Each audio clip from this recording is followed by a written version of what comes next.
He was just the janitor mopping floors in silence while the strongest men in the Navy trained. Nobody paid attention to him until one SEAL recruit saw the tattoo on his neck, a mark so rare. It only belonged to a ghost from the most classified missions in history. And that's when the room froze. Asterisk, the SEAL training gym was alive with energy that morning weights clanging, boots pounding, and sharp commands echoing off steel walls. Recruits strained through brutal sets of pull-ups while instructors barked. Corrections like gunfire.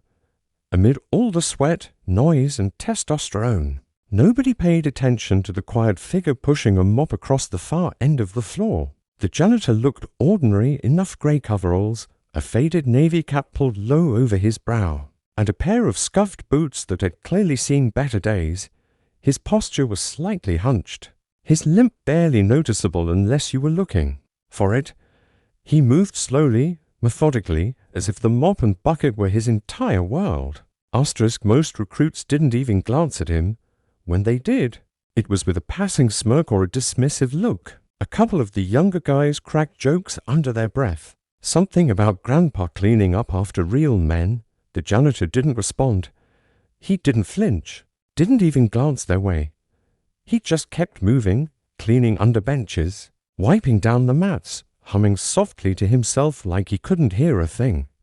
Asterisk to them. He was invisible, just an old man doing a job no one wanted. But if they had looked closer at the way his hands moved steady as a surgeon's, at the faint scars peeking from under his sleeves, at the quiet authority in his posture, they might have sensed something different, something that didn't fit.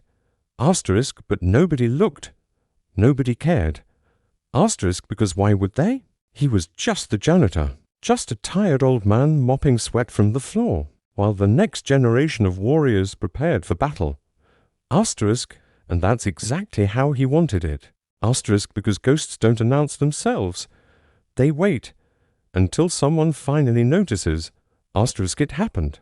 On a Tuesday morning, during the last hour of an intense workout, the recruits were sparring hard on the mats, muscles straining, sweat dripping into their eyes as instructors shouted corrections. The janitor worked quietly near the edge of the room, bent over as he scrubbed a stubborn stain. His grey coveralls hung loose, and for a moment the collar slid to one side, revealing the skin at the base of his neck. That's when Mason, a 24-year-old recruit fresh from Bud S Prep, noticed something, a dark mark etched into the old man's weathered skin. Asterisk at first.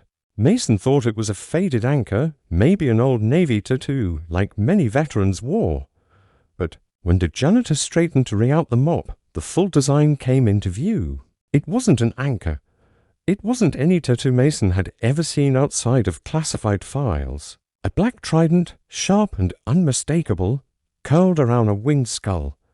Beneath it, a single number, 0. Asterisk, Mason's chest tightened. He'd seen that mark once in a briefing so secret they weren't even allowed to take notes. SEAL. Team 0, the unit that officially didn't exist. The kind of men whose names were erased from history, whose missions were so black they made headlines vanish. Ghost operators, myths, legends whispered about in bars and secure rooms but never confirmed. Asterisk, Mason stared, his pulse hammering. Could this really be him, this old man with a mop? No way. No chance. And yet, that tattoo wasn't something you faked. That ink meant something only a handful of men on the planet could understand. Asterisk, the janitor turned his head slightly, catching Mason's stare, his eyes grey, cold, steady locked on the young recruits, a quiet warning, a silent message. Asterisk and Mason suddenly knew this was no ordinary janitor. Asterisk, the moment Mason spoke, the gym fell silent. Sir, that tattoo, he said carefully, his voice barely above a whisper. Heads turned. The rhythmic clanging of weights stopped. Even the instructors froze, their eyes snapping toward the old man in the corner. For a second, nothing happened. The janitor stood still, his mop handle resting against the bucket, water dripping onto the floor like a ticking clock. Slowly, he set the mop aside and straightened his back. For the first time, everyone really saw him. Asterisk, he pulled off his faded cap, revealing a head of short, silver hair, and then rolled his shoulders like a man shrugging off years of hiding. His posture was no longer hunched. It was iron, straight, the kind of stance drilled into the bones of men who've seen war and lived to tell the untold. His eyes swept across the room, calm but sharp as steel. Asterisk, you shouldn't know what that mark means, he said finally, his voice low and steady, cutting through the silence like a blade. Asterisk, Mason swallowed hard. They told us in prep training. Just rumors. We didn't think it was real. Asterisk, a faint smile touched the old man's lips, one that didn't reach his eyes. Good, he said. Means we did our job. Asterisk, the instructors exchanged uneasy glances. They knew now. That tattoo wasn't a myth, and the man standing before them wasn't a janitor. He was something else entirely, something so far beyond their rank or pay grade that even the bravest recruits felt their stomachs tighten. Asterisk, for the first time since anyone could remember. The gym was quiet enough to hear a drop of sweat hit the mat. The old man adjusted his collar, picked up his mop again, and said one last thing before turning away. Asterisk, don't stare too long, kid. Some ghosts don't like the light.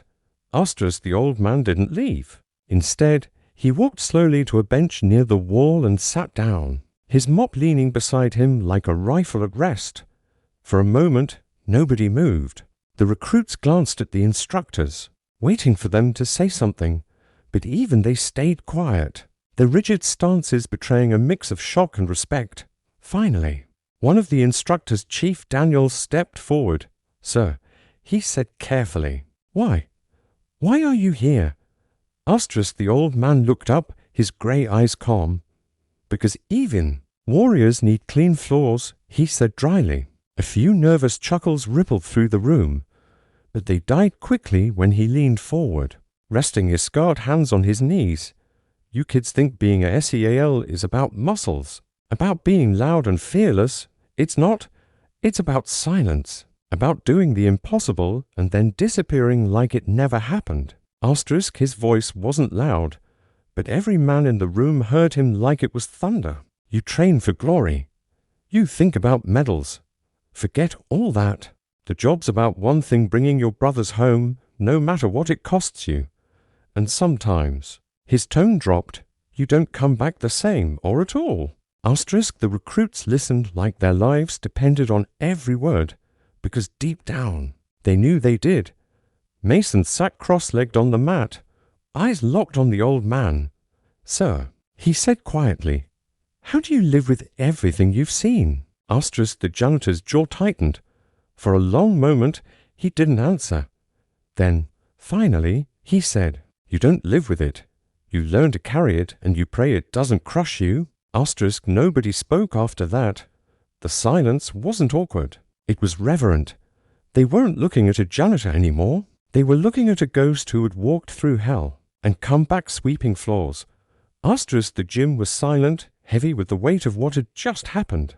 The old man stood slowly, his knees creaking, but his presence towering above everyone in the room. He reached for his mop and bucket as if nothing extraordinary had occurred. No fanfare, no grand speech, just a man returning to his work. But the recruits couldn't take their eyes off him. The legend they'd read whispers about, the ghost they thought was a myth, had been right there, under their noses, scrubbing floors and emptying trash cans. Asterisk, as he began pushing the bucket toward the door, Chief Daniels moved first. He stood straight and snapped into a crisp salute. The sound echoed like a gunshot. The old man paused. For a moment, the years seemed to fall away, and what remained was the warrior beneath the grey hair and wrinkles. Slowly, deliberately, he turned and returned the salute, not out of pride, but respect. Asterisk, one by one, every instructor followed. Then, like a wave, every single recruit stood, their heels clicking as they raised their hands high. It wasn't a command. It wasn't a drill. It was instinct and acknowledgement of something far greater than rank or title. Asterisk, the old man gave them one last look. Train hard, he said softly. The fight's out there, not in here. And remember, real warriors don't need recognition. They just need to bring their brothers home. Asterisk, he pushed the bucket to the door, opened it, and walked into the bright afternoon sun. The door closed behind him with a quiet click, leaving the room in stunned silence. Asterisk, they never saw him again. But from that day on, every man in that gym carried his words like armor. Because some heroes don't live in stories, they walk among us, mops in hand, ghosts in plain sight. Asterisk, if this story inspired you, show your support, like, comment, and share it with others who value true heroes. Asterisk, don't forget to subscribe to Unheard Heroes for more powerful untold stories. Asterisk.